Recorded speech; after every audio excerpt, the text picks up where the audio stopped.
يبشرهم ربهم برحمة منه ورضوان وجنات لهم فيها نعيم مقيم خالدين فيها أبدا إن الله عنده أجر عظيم. يا أيها الذين آمنوا لا تتخذوا آباءكم وإخوانكم أولياء إن استحبوا الكفر على الإيمان ومن يتولهم منكم فأولئك هم الظالمون. قل إن كان آباؤكم وأبناؤكم وإخوانكم وأزواجكم وعشيرتكم وأموال اقترفتموها وتجارة تخشون كسادها ومساكن ترضونها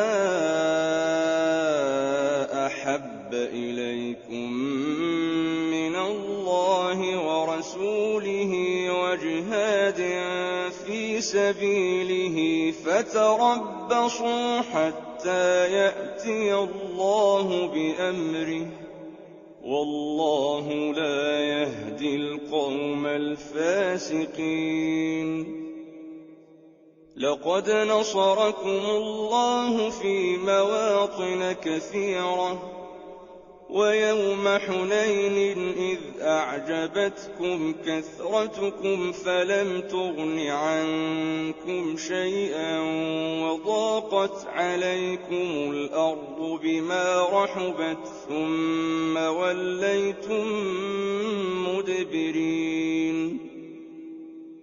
ثم أنزل الله سكينته على رسوله وعلى المؤمنين وأنزل جنودا لم تروها وعذب الذين كفروا وذلك جزاء الكافرين.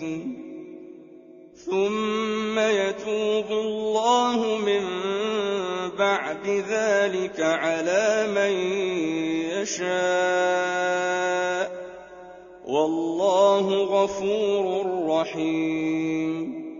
يا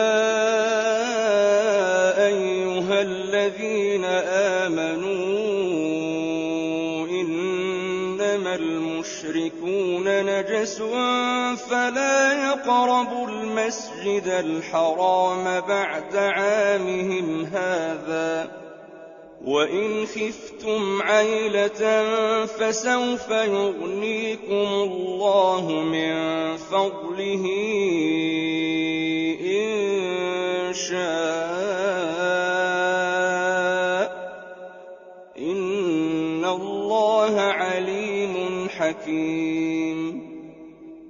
قاتلوا الذين لا يؤمنون بالله ولا باليوم الآخر ولا يحرمون ما حرم الله ورسوله ولا يدينون دين الحق من الذين أوتوا الكتاب حتى يعطوا الجزية عن يد وهم صاغرون.